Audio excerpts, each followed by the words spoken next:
वेर्ले येथील 28 वर्षीय सचिन सुभाष मरगज याचा शिकारी दरम्यान चुकून झालेल्या गोळीने मृत्यू झालाय। शुक्रवारी सकाळी ओवळीय जंगलात तो सहकारी सिप्रियन अँथोनी डांटस सोबत शिकारीला गेला असताना ही घटना घडली आहे। जुळपात हालचाल झाल्याचा गैरसमज झाल्यामुळे सिप्रियनने गोळी झाडली व ती सचिनला लागली। अतिरक्तस्रावामुळे त्याचा जागीच मृत्यू झालाय। सचिनचे वडील सुभाष मरगज यांनी दिलेल्या फिर्यादीनंतर सावंतवाडी पोलिसांनी घटनास्थळी पंचनामा करून सिप्रियनला ताब्यात घेतलंय। त्याने गुन्ह्याची कबुली दिली असून रात्री उशिरापर्यंत गुन्हा नोंदवण्याची प्रक्रिया सुरू होती। दरम्यान मृत युवकाचा मृतदेह सावंतवाडी उपजिल्हा रुग्णालयात आणण्यात आला होता। गुन्हा दाखल होईपर्यंत मृतदेह ताब्यात घेणार नाही अशी भूमिका नातेवाईकांसह स्थानिकांनी घेतली होती।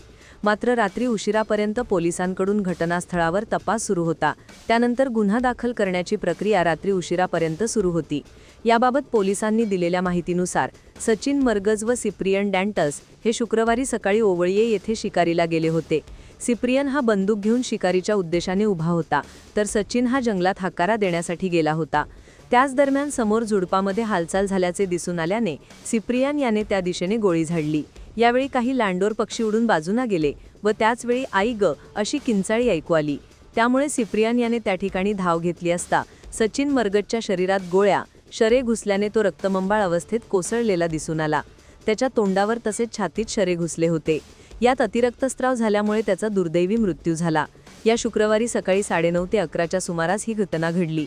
याबाबतची माहिती मृत सचिनचे वडील सुभाष मरगज यांना कळल्यानंतर त्यांनी त्याबाबतची फिर्याद सावंतवाडी पोलीस ठाण्यात दिली। त्यानंतर पोलीस निरीक्षक अमोल चव्हाण यांच्यासह पोलीस पथक घटनास्थळी दाखल झाले।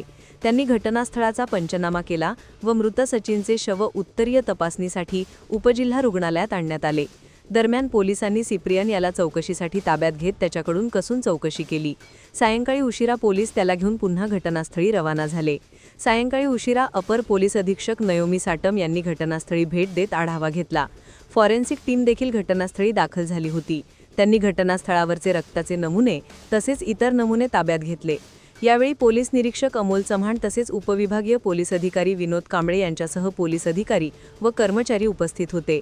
त्यानंतर रात्री उशिरापर्यंत याबाबत गुन्हा दाखल करण्याची प्रक्रिया सुरू होती। सचिन मरगज हा इलेक्ट्रिशियन होता। लहान मोठी कामं तो करायचा। आई वडिलांचा तो एकुलता एक मुलगा होता। तो कामानिमित्त सांगली येथे मावशीकडे राहायचा। त्याच अनुषंगाने त्याची सिप्रियनशी ओळख झाली होती। त्याच्या पश्चात आई वडील व 2 बहिणी असा परिवार आहे। त्याचे कुटुंब अतिशय गरीब असून त्याचे वडील मोलमजुरी करतात। त्याच्या आकस्मिक निधनामुळे वेर्ले तसेच सांगली परिसरात हळहळ व्यक्त होत आहे।